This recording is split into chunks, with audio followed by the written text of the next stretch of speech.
heroes of Cosplay Sanctuary. This is your host, Scotty B. Friends, my next guest has been praised by some of the most for having some of the most film accurate cosplays top producers, directors, filmmaking have ever seen. Stunning effects, props, detail, characterization surround her fandom, particularly Wonder Woman, but expands into anything she puts her mind to. A brilliant creator who continues to push limits of what can be created in cosplay while balancing her work and life without any loss of energy, enthusiasm, or commitment. We hope to see much, much more from her in 2021. Please welcome to the show the talented, brilliant creator, cosplayer, and geologist, Susie Creates Cosplay, to the show. Hi, thanks so much for having me. I'm so excited to have a chat. Oh, it's great to have you here. Thanks so much. And really just amazing things that you have come out with recently. I think that even between giving you some notes and just coming up with a few things for the show, and now you've done just so many things. And I hope we can talk about just some of the details you put into your costumes and your cosplays and how you come up with everything and just all of it from start to finish. I guess starting with your origins and your beginnings in cosplay, you actually, I think, started around the same time that I did, and of course, you've done quite a bit more than I have since that time, a few years back. But really, you just can't tell. And I think it was Captain Marvel was actually your first cosplay. So what did you, or how did you decide to get into cosplay? It's probably a really similar story to most of all of the other cosplayers, or at least maybe all the older generation of cosplayers. Of course, I loved Halloween. Every year I would try to do a real character, like make it my own. And then it wasn't until Wonder Woman in 2017 came out that I was just like, I have to make this. I want to be Wonder Woman. I want to wear it. And I'm tall, and so I can't just go to the Halloween store and buy something because it would be really short and inappropriate, or I just never thought. It was the things you buy there are just, you wear it for a day and you're done, and it's done. It's not a very good quality. So I said, I'm gonna make it fit me. And that's kind of where it started, that I got into making a real costume, But it wasn't until Captain Marvel that I decided that I would explore all the ways to build from scratch, including learning how to work with EVA foam and sewing a whole bodysuit on my own, doing everything from scratch. So, and then after that, I went to my first convention, my only convention. Your only convention, okay. The fall before quarantine, so fall of a full year ago. Is that right? A year and a half ago. Gosh, was it that long? Yeah, we've been in quarantine for what seems like forever. And I guess I had the opportunity to go to C2E2 right before everything started. But yeah, if you back it up a little bit before that, it really didn't give us it's been a while. Yeah. So all this big plans to go to multiple cons around the country this year, and nothing happened. So but you've done such a great job of still just keeping up with cosplays and creating and then putting a lot of content online. But you are an award-winning cosplayer. You won first place for professional cosplay at Justice Con in 2020, as well as masterclass craftsmanship for I won't pronounce it right, Hippolyta or Hippolyta. It's funny you say it that way because Zack Snyder says it that way. He says Hippolyta? He says it that way, yeah, and everybody else says it the other way. And in the movies, she says Hippolyta. So, yeah. And that award, Master Class Craftsmanship Award, was actually at SoonerCon in 2020. Yes. It's a local con to Oklahoma, but it's probably the biggest one, especially for cosplay, building, crafting, and actual competition. Was it scary? Was it shocked? Like, were you surprised when you won? I was a little bit surprised because I thought I was reaching too far. as I entered like the master class, and I was just like, well, you know, I've been told it's really good. It's not going to hurt me. And I actually entered a separate online competition, and I didn't even get any kind of entry with it. And so I was just, you know, I had already failed at that once, so it didn't bother me, like the potential of not getting any kind of award on the next try. But that actually meant I could enter it again. Now I can't enter that one anymore because it's won its award at this point. I see. And you not only do you create costumes for yourself, but you also make costumes for your kids and your husband. Yes. So would you, I mean, how is making cosplays for other people? And I guess now that you kind of have under your belt some awards, what would you say to making costumes or cosplays for commissions? I've done very little bits of commissions, and they're for people that are like in town or are really good, really close friends, and they're mostly just small pieces. So like my Ruby Roundhouse just has like a harness and a belt.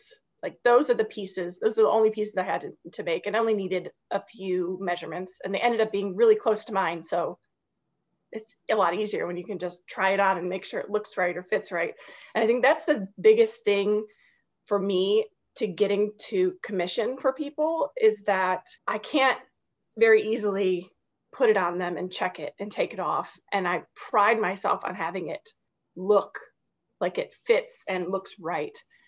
And if I can't do that, it's really off-putting for me. It doesn't feel right. It doesn't feel like the quality that you would see on me.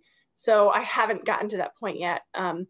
There's somebody I might try that with, but at the same time, I'm like, you got to send me like a whole duct tape torso if I'm going to do this. So nothing's agreed upon, and I really haven't tried any big commissions, so I don't know what it would take. And you know, I've got family and a regular job as a geologist, so I'm pretty full up. And if I want to make something for myself, then there's no time left over. Yeah, and that, I mean, it's amazing. It's amazing that you can balance all this, and then you put so much detail and quality, and you're so patient with the output when you create cosplays. And just, I no lie, it really is just incredibly accurate, everything that you're creating. And it's hard to say. It's like looking at everything that you've done, it's hard to say that it's like getting better and better and better, because I feel like that might discount where you started too, because I mean, it's so good as time has gone on. It's just so good, everything that you've done. I do want to spend a little bit of time talking about the suit behind you, but I did want to mention Batfest Online before I get into the gold suit. You were interviewed not too long ago with Batfest. That's I think they're out of Mexico. It's a really cool, fun international show. I probably want to put some links for that in the show notes. But you talked about fandoms, and it really is kind of like a DC focused or Batman focused show. But you talked about Hippolyta and props and some of the details that went into the build. Could you talk more about just some of the things that got you into 3D printer props, and just some of the things that actually came up on the show while you were talking, just with the design and the details for some of the costumes that you've created? Yeah, so I like to try and do as much as I can myself, partly because the fun of figuring out how things are put together, how the details are layered. And so I really, really want to do everything myself, but I have, since my first cosplay or two, I have submitted to the fact that I can't do everything. And so the 3D printed props are not my making. I just want to finish them. So I got both of the swords I own from 42 3D.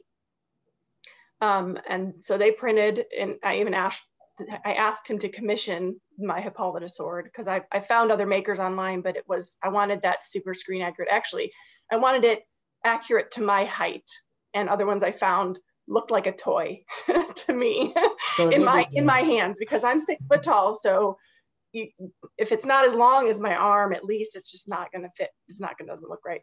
And that's flat-footed. That's not with a heel. Correct. So you're probably a little bit taller than that when you're in a full cosplay. Yes. Yes. Wow. Okay. Yeah. So that you would definitely want something proportionate. For a prop. Another reason I make my own general costumes is to be proportionate to me. And then I've started buying patterns that are great. I mean, the shield pattern for Hippolyta was purchased from Down in Creative Studios. So there's always a reason to use what someone has done before, or modify it. I've told plenty of people, like, yes, this person does have a pattern. You could start there when they ask me, how do I make this, or where do I go? Try this pattern and then make adjustments. Oh, you don't like the shape of that feature, then try and draw it out and make it again. Well, and I think it really is. I'm a little bit afraid of Ava foam, because it really is. Once you get used to it, it's not super difficult. It's just figuring out. I like to, at least from my experience, is figuring out like what you want to do with it, and then try a few things out, because, well, for at least in my experience, I've kind of screwed things up a few times before I get there. Yes, I have too. It does happen. As you get better and as you get more confident in what you're doing, you can really come up with some very cool stuff. And then with painting, this is the part where I would try and awkwardly segue into how you created the gold suit from Wonder Woman 84. We can see it behind you. It is so amazing, just all of the detail, how you designed it, and now, just with what we've been talking about already, knowing that you've, it created the proportionate sizing for everything. It is super film accurate, and I really just would love to hear about how you, just working on it in general, what it's composed of, what it's made of, just kind of like the nuts and bolts of putting it together, and especially pieces like the wings. So let's start with the bodice and the main cosplay. I did pattern it myself. For this one, I went and made, which I didn't have before, one of those full duct tape bodies, like arms and legs and torso, like the whole thing. It took us like 2 full rolls of duct tape. It took at least an hour to put all that on. Almost like a body cast. Body cast, but the cheap way. Yeah. And I stuffed it with recycled plastic bags, because we can recycle too. And then from there, I then duct tape patterned over that until I was close to what I wanted. And they're each layered. So each one of these, I'm trying to point backwards. Each one of these is a separate piece of EVA foam, but they have just a thin overlap on each piece, so that there's not an underlying corset. It's just 1, 2, 3, 4, 5 pieces that are all connected that way. I keep looking off the side, because I'm just like, yeah, I'm trying to see the detail while you're pointing. So sorry if it's distracting at all, but move just a little bit. And then the shoulder piece is its own part, but everything is attached on the shoulder. And then from the eagle down through the corset is all one piece. And the easiest part about it is there's a zipper on the back. So it's just, it zips all the way down to like where the attachment is at the base. And you just step into it. So you literally thought of everything with the suit. And it took time to figure out how I was going to, attach the pieces. I wanted to make them separate the way it is kind of in the movie, and where I've seen references now and how things move. And that just didn't work out for my skill level at the time. I wish I'd probably try it again sometime. And then all the leg pieces are glued to the bodysuit, which I commissioned, or I bought the pattern from Arachnid Studios. So I'll plug that one there. And then it was printed by RPC Studios. Okay. Wow. So, and then the helmet too, I did that myself. I had a base helmet, which I got from Kamui Cosplay, which is I just made the like free one that she has. She has a free pattern for, I want to say it's like, it looks like a Mysterio, not Mysterio. I can't remember. It's a real basic helmet shape. Kind of like, well, so almost like Magneto. Magneto, that's what I was like, Mysterio's not right, Magneto. And so that one, and I just then did paper layering until it looked right. But I want to redo that one too. And then the wings, there's a couple pieces I have up here. But yeah, they're going to be a very small bit of mechanical. I'm not using any electronics or actuators or anything. It's just going to be a little bit of a lift so that they go from straight to more like a wing shape. And that's the extent of my wing making, since this is the first pair I've made, and it's taken me a long time to kind of work through it. I procrastinated a lot with the wings. Understandable. I figured out, and it hurt my brain. So I just kept, just doing little tiny bits at a time. Well, and I keep thinking about references. So when you came up with all of this and concepting and casting and working through it, were you just using the movie as a reference, like stills, or just from what you'd seen in previews for the movie, or did you dig into the comic books a little bit too to try and find like some reference photos for the suit to get a better idea? Yeah, no, I just went like deep into poster releases, movie stills, whatever I could get my hands on. And then since it took me so long with my procrastinating, as I kept going, I learned a little bit more about the proportions on how the pieces fit and sized to the movie. So I was all in movie.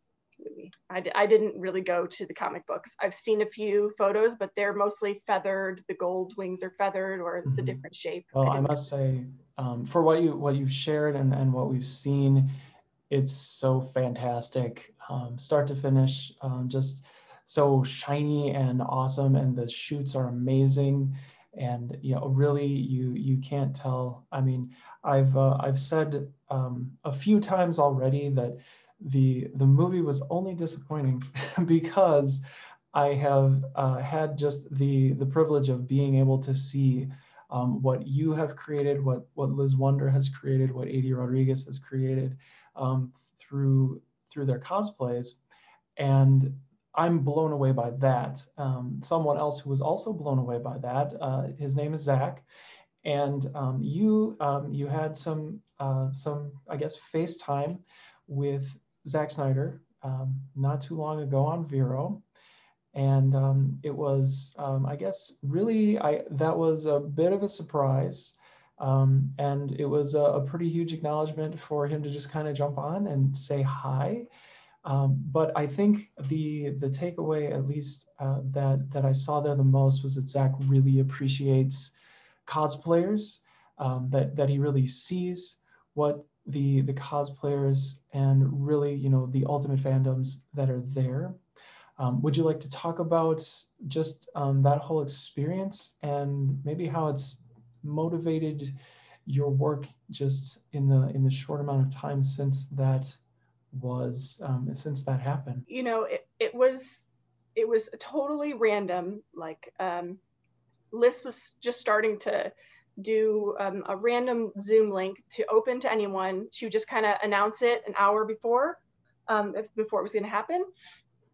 And she's kind of told us ahead of time that we were going to just all get together. The focus was like 4, 5, 6 of us, cosplayers, have a time to chat and catch up, which we were like, okay, that's all we're expecting. We just want to get together on Zoom and see what's going on and just talk about things. And like 20, 30 minutes into it, it just pops up.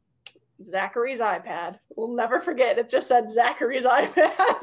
And it was blank for a second because we didn't know. And he just popped up, and it was such a surprise to everyone. It took us so long to calm down. But after that, Liz was wonderful I was amazed that she stayed calm. And she very genuinely introduced each one of us to him. And she's the kindest person. And so she introduced me with the fact that I was working on the wings, and we know that Zack Snyder is behind. He's a producer, he was a writer on Wonder Woman, and of course he got Gal Gadot into the DC universe.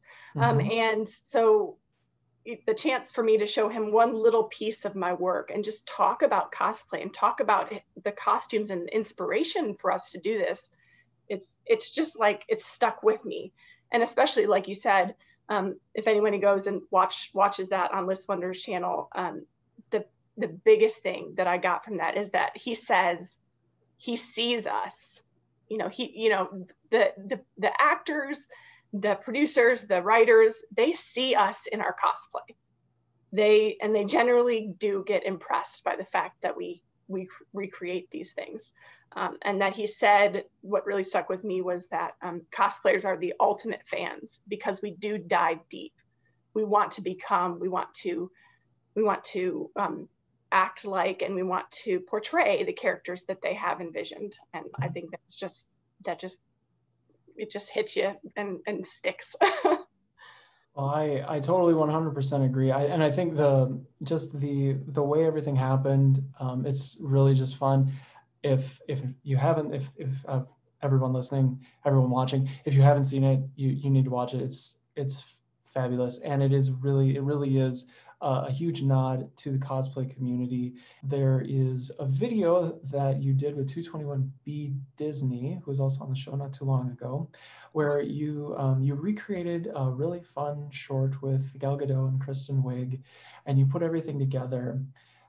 You have such a great alignment with Wonder Woman and the cinematic universe. I guess, was that always, I mean, has it always been the case? Was it, do you feel a really strong affinity for that character over others? I did not grow up with comic books or the comic book characters, but I did grow up with superhero movies, Star Wars, Star Trek. I mean, my dad was a big entertainment, entertainment games, video games. I would sit and watch my dad play video games.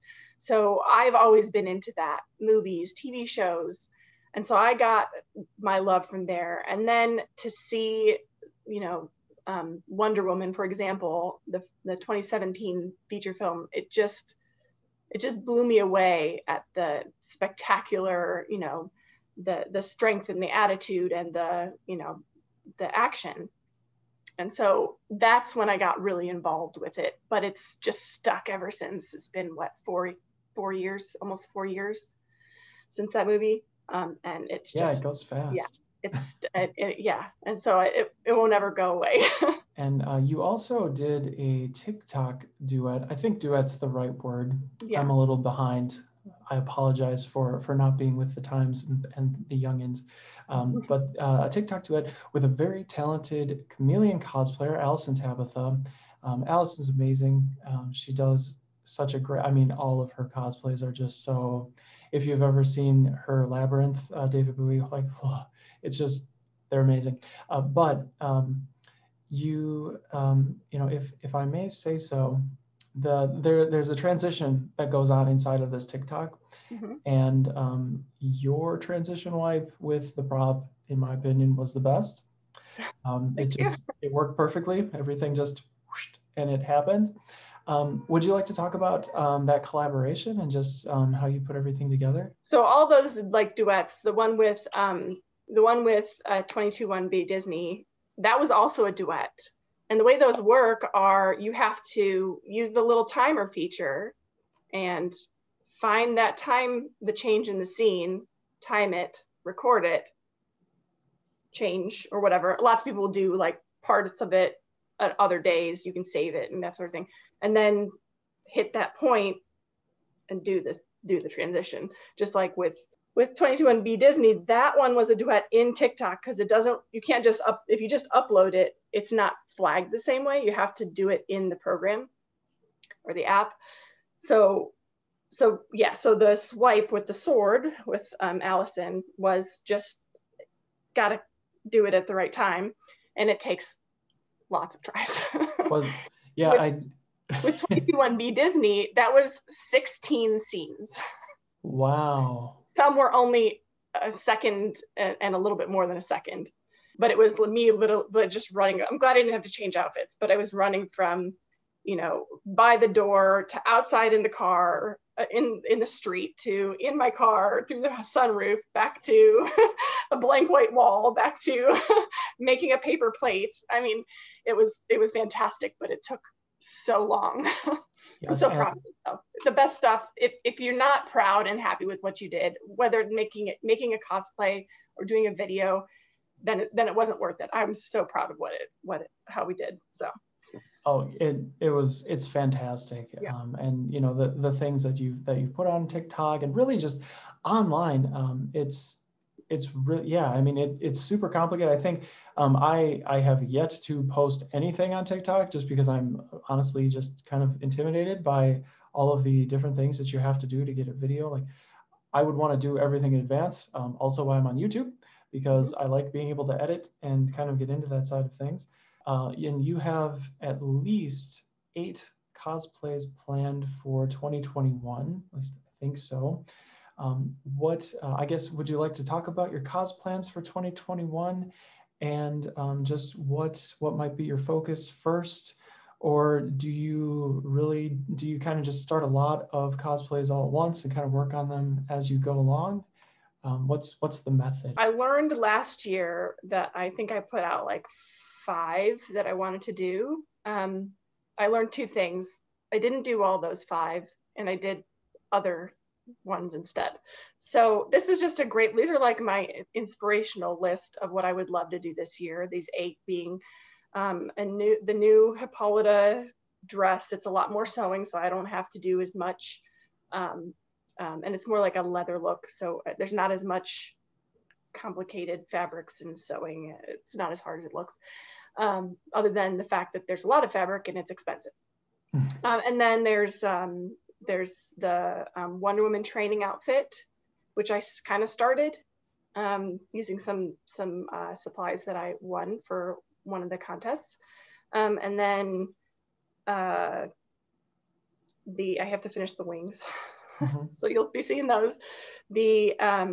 I'm going to make my daughter a Wonder Woman, the little Diana one, but I think at this point I was going to make it. I started looking for fabrics for the past few weeks, and that's hard. So I may commission that one just so that she can have it. So that might take one off my list of making. And then what else was there? Atlanta. Somebody else inspired me to do that one. I have fabric that I was going to make Mira last year. And with that fabric, it's like a hexagonal print like they have on that blue outfit, but it was printed on white fabric. And so I was going to dye it. Now I don't have to dye it. So it's going to look great. Wow. And then what else did I have on there? Oh, Antiope. I really look forward to that one. I think another just general Antiope Wonder Woman. She's in both movies. She has my favorite quote ever now from the new movie. I don't want to spoil it, but I know it was in the first 2 minutes release that they did. Yeah. She was in, that was it. So considering getting it as a tattoo, but I don't get tattoos for like 3 years after I decided that I want it. So we'll see. And then what else did I have on my list? Oh, Atomic Blonde. But wanted to do that one as well. But I think it's an amazing list of the levels of complexity and just the variance and all of the different details that will come through in all of those. I'm just really looking forward to what you will bring out this year. It's going to be very cool. And you also have some plans for giving back in 2021. Would you like to share some of the plans that you've been thinking about for charitable contributions through cosplay? And is it Wonder Woman inspired, or is it in general getting into the cosplay, just being able to share that and then being able to give back with the community? The idea for my charitable kind of contribution this year, which I didn't get to do very much charity this past year in 2020 because cosplay is interactive. You can't really go visit people or be in a parade even, or it's really hard to do a lot of things in cosplay. So I decided instead of being the cosplayer, I want to be the crafter. And so for that, and I brought these with me, for my daughter, I made her a young Diana outfit. And with that came her own little miniature sized Wonder Woman bracers. So wow. That's that. And I used the pattern that was my own, and I just shrunk it down. I think it was like 70% sized to get this one. And so I have already started. I collected some donations, and people either are or have sent me supplies as well. So I should be getting a big giant roll of foam. And then I've gotten some contributions towards the other supplies. The goal is to I originally thought I would make a couple dozen. Talking to people that have gone to, that do hospital visits and do these, and the amount of people that have reached out and said, if it's okay, we would like to participate with you in terms of giving those out. It looks like I might have to make a couple hundred of these in order to get everybody some, but I don't know. So the one sheet of foam I already have, I've cut out the first set, about 13 sets, so 26 pieces. I still have to do all of the cutting and shaping and everything like that. But I think that's a good start to the year. And I think that we still won't be able to go to hospitals for a while. I think it's going to be, so this year I'm focusing on making. And as I make them, I'll get them sent to those that I know will be able to, that are active in the, let's say, hospital visit community. And people like Comic Care or Amazon of Olympia, she does that.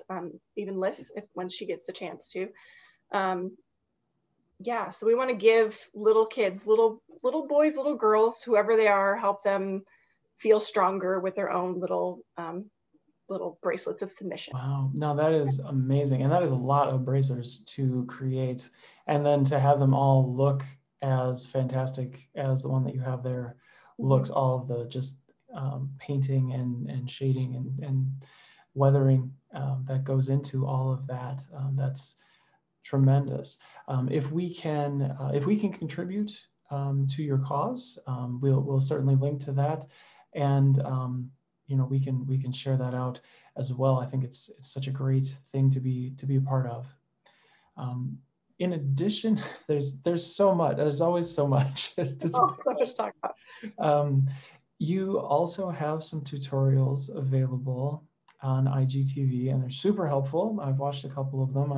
I still confuse myself, and I guess I've been short on time. I shouldn't say that. You can always make time for things if you want to, but you have, in addition to that, also done some readings for first graders at your school. They took part in the Pass the Wonder video, which was really just, it was a fairly large collaboration with like 20 cosplayers. Will you be putting out more how-to content at all this next year, different tips and things for costuming and making? And would you be looking into like doing any other video projects? I would like to continue to share how I make things, because even though a lot of people share, how to work with EVA foam or how they put together, build a helmet or something, there's lots of those out there, but sometimes you want a different version, a different way of making. So I'm not going to say that mine's any different from someone else that's out there, but you might find mine and find it helpful. But I don't have a video setup. I don't have the time to do a setup and record videos in, let's say, a YouTube form. So I probably won't be going to that extreme of making full tutorial videos and everything. And I probably forget to even take a picture midway through some of my projects. And but yes, I do share little tidbits that I can, such as gluing a piece of armor and how to use the glue, or how I worked on connecting the wings and how I do that. So eventually I'll show what I did once it's all worked out and finished, because if it took me that long to do it, I don't want anybody else to struggle like that either. So if I can show something small, then I'll share it, and it'll probably be in that quick and easy format of recording what I did, do a little cuts on my phone, and upload it to IGTV at this point. Mm-hmm. Yeah. Yeah, and I mean, that's really, that's all there is to it. For anybody who wants to do, like, well, who wants to share online, really, you just need your phone, and, you know, natural light. Well, I had a few things from before, so I kind of just created this little area for myself. But yeah, that's all there is to it, and it would be just so cool, and I think very, very helpful. Everything that you've done and shared up to this point has been not just inspiring, but also helpful. So thank you so much, and yeah, really looking forward to anything that you would be coming out with in the future, and really just in any format. I think it would be just wonderful. It's really the information would be invaluable for what you do. There is a final question that I ask of the guests that come on, and it really is just this. What do you feel that cosplay impacts within yourself? For me, cosplay is an escape. It's an escape in an artistic way. So because I like to build it, figure out what it is, figure out how it works, it's almost that art and engineering side of my brain that I just crave to keep me a sane person. So cosplay for me is creating and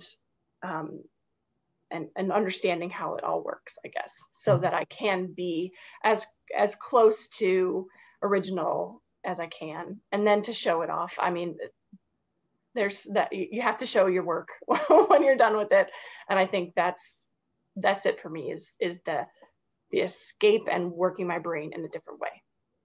And we thank you very much for doing that, and really the level of skill that you have when you put your mind to these things is so fabulous.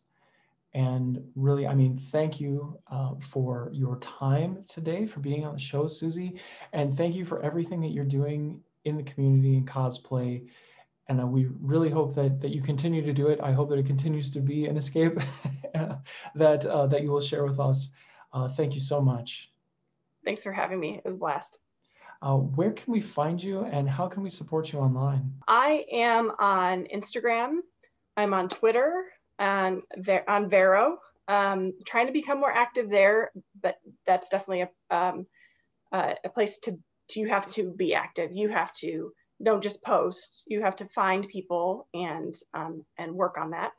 And then I'm also on TikTok, and this is a lot. And then I have Ko-Fi or Coffee. I never know which one it is. So on my Ko-Fi, where they're all Susie Creates or Susie Creates Cosplay. I'm not on Facebook. I don't prefer that one. So Facebook's yeah, rough. Yeah.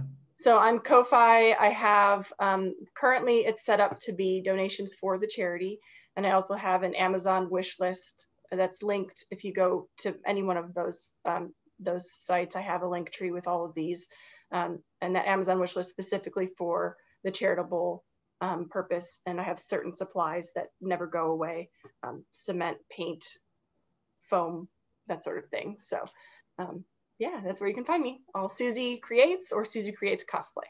Yes, and we'll make sure to link those to the show notes and the description in the video so that you can support Susie and everything that she does. And yes, you do go through a fair amount of barge when you're creating cosplays, and a lot of just, there's a lot. It's a lot of consumables that you end up going through. So yes, definitely just thrilled to have you on the show today, Susie. Thank you so much.